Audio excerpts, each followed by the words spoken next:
It's not the point right, the point it's always a bit. A little bit late. I hope a few people saw it. Yeah, just proud of the guys. You know, in a lot of ways, it was a frustrating game for us. Just not playing maybe some things that we're accustomed to. You know, they hit some big passes. We gave up more big chunk passes than we have all season. You know, special teams, they had us on that. They made some really good plays. And but the nice thing is these kids just battled hard and battled back. And I mean, that's how football goes. You know, I can't tell you how often we practice those 2-minute drills. We practice them. I mean, every week we talk about not practicing anymore because you're trying to cut down practice a little bit, and it's in a high intensity drill. But we just always feel like that's something that we can't. So it's like, how many times have we been through this? And they came through. Proud of Jake. I thought he did some really good things and made some clutch plays. The second to the last drive was all those guys executed well. I think there was a lot of pressure on them to get that thing done, and they made plays when they had to. And obviously, you know, Tristan comes through, which was great.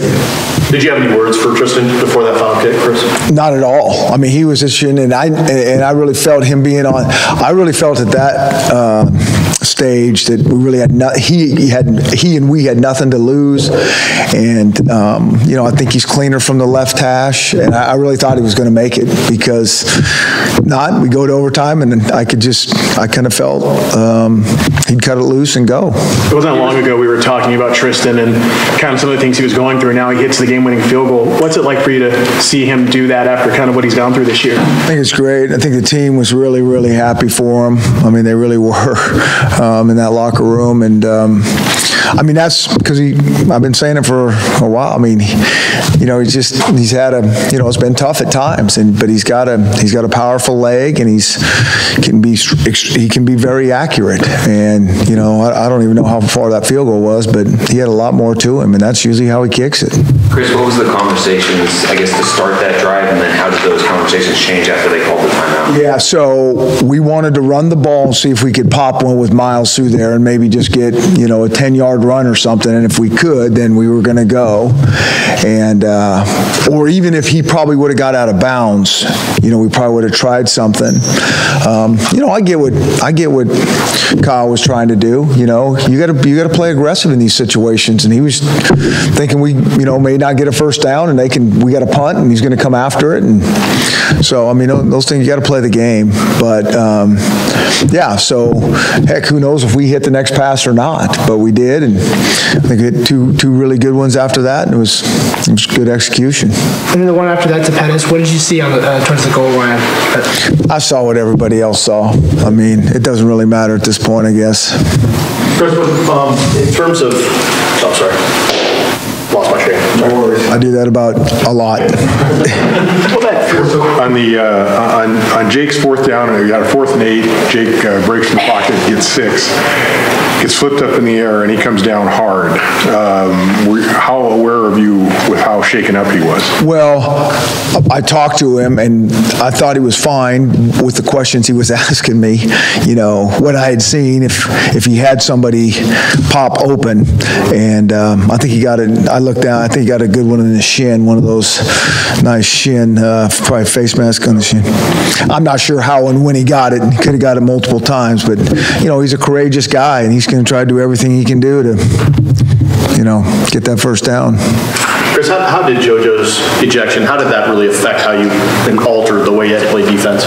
Well, I don't know if it did. We'll have to look at that tape and talk to those defensive guys. But you know, he's a force back there, and he comes down like a ton of bricks. He really does.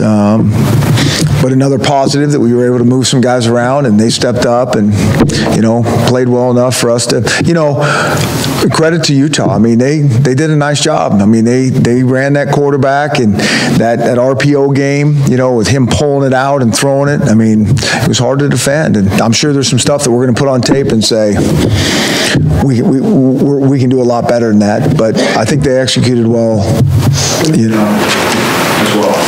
when you have Utah being that aggressive on special teams, onside kick, fake punt, the whole nine, I mean, I guess, like, how bizarre or rare is that? Because, I mean, it seems like that's something that just happens every day, and how do you plan for that? Or I think that they're an aggressive special teams. Like, I've paid attention, you know, we paid attention to these guys for a long time, and I've seen them onside kick, you know, first of the second half over the years. I've seen them do it all. And credit to those guys. I mean, not only did they call it, they executed it. And, you know, I think it'll be a really big wake-up call. I mean, you sit here and talk about this stuff till you're blue in the face, and it never happens. You know, surprise onside, we can't leave too early. You know, all those different things. You got to make sure. We had two guys right there making sure that the ball's going to be kicked. We're forcing the kick, and he runs right between us. So hopefully we learn some good, hard lessons. You guys had your tailbacks combined for 10 catches. What did you see out of that unit in the passing game? They're good receivers, and I like Jake. You know, he'll find those guys if they're not open. You know, that one he got to Miles, that's just some healthy, clean living, because that could have gone either way, and that thing cleared that guy's fingers by about an inch. And, you know, Miles, I've said it all along, he's such a good pass receiver. I mean, he has got tremendous hands. Between that and I think there was one on the next drive of the drive after that they got called for defensive holding. Is that something you look for out of a certain look when you see like single high safety or something? Which play was that? I'm not. There was the touchdown to Miles, and then I think there was the drive in the early in the fourth quarter. Yeah, they were holding us. Yeah. Well, they were doing a nice job of mixing their coverage. I mean, they really were, and they disguised coverage, and they're getting into zone and some cover two, and looking like it's man and playing man. And you know, Andre did a good job of, you know, I think he probably had the guy on his heels a little bit, and he had to grab him to get off, to not get beat bad. And I didn't really see it till I saw the flag come out early and thought it was on them. Byron Murphy, first game back in a while. What did you see out of him tonight? I know he allowed the touchdown, but overall, what did you see? That's hard for me to really say. I got to watch that tape on that. It was good to have him back out there. I mean, he hasn't practiced a whole bunch. You know, he was back last week doing some things. So his first week of really getting in there, but it's not like being, you know, in that game. So it was good to get him out there, and hopefully everything held up good. Chris, there was a flag thrown and picked up on you for... couldn't quite figure out what was going on. Yeah, for being on the field, but they always tell you when you need a timeout, talking about the red zone, run out there and get our attention. Well, that was the same thing. They were all out there, and I saw the refs winding the clock, saying the clock is going, and so I'm running out there trying to get their attention to call timeout. And that's why they took it off, because that's why I saw him like winding the clock, and we were trying to call timeout, but nobody was there to, Chris, the play before the field goal, it looked like you guys were actually trying to score on that. I mean, what was the kind of the mentality? We have a play that if we got a good matchup, we'll take it. You know, it's primarily designed to go to the short side of the field and maybe just get us a few more yards. You know, just nothing super aggressive. But Jake liked the matchup. I think we had 8 seconds, possibly 8 seconds on the clock. And again, we have worked this so many times. He knows that he can take a shot with that. Anything when we start getting down that 6 or 7, he would not go. He's not supposed to go to that wide side, and I know he would know he would go to short side.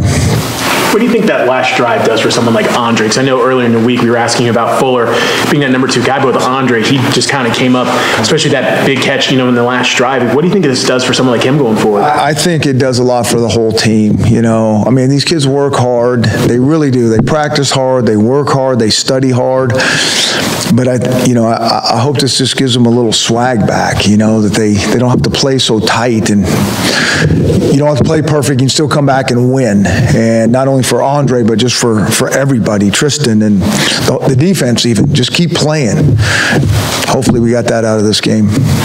Jake and Miles each broke the records for passing and rushing touchdowns in this game. What does it speak to their legacy to do that in a nitty-gritty game like this? Yeah, it's nice that they come through with their best when their best is needed, right? I mean, that's a John Wooden thing or something. But yeah, I mean, those guys are both really good players that have played a lot of football, and I think it's, you know, apropos that those guys come through at that time. Chris, this has been a pretty tumultuous second half of the season for you guys. Injuries, tension, one thing after another, it feels like. A game like this, can you kind of immediately put it in context of what this kind of could mean for you guys? Yeah, I mean, and we talked about it 3 weeks ago, just November football's hard. And when we looked at our schedule, I mean, we knew that this was going to be like a really hard stretch. I mean, you know, you feel, I've studied all of Utah's stuff, and you feel bad for those guys because those guys have a good team. You know, I know the record's not what they want it to be, but they have players. They got injuries as well, you know, but those guys, that's a dangerous team. And I've said it earlier in the week, and I don't ever try to say anything that I don't really mean.